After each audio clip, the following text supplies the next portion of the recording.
మానవా? దాన్ని అన్నం అంటారు. ఏ ఎంతకాలం గడ్డి గాదం తిని బతికావా? ఇదేమి మానవా? అది వంకాయ. దీనిని ఏమి చేయవలయను? దాన్ని నోట్లో పెట్టుకుని కొరుకు.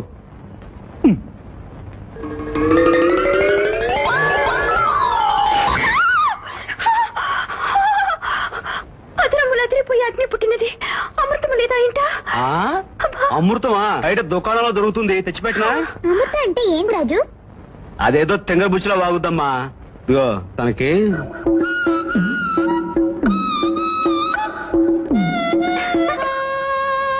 అమ్మో, ఇది నిజంగా మ్యాడే. మ్యాడ్ మ్యాడ్ మ్యాడ్ అనగానేమి? మ్యాడ్ అంటే పిచ్చి. పిచ్చి అనగా? నేను చెప్పలేనే. తెంగర బుచ్చి. తెంగర బుచ్చి అనగానేమి? తెంగర బుచ్చి అంటే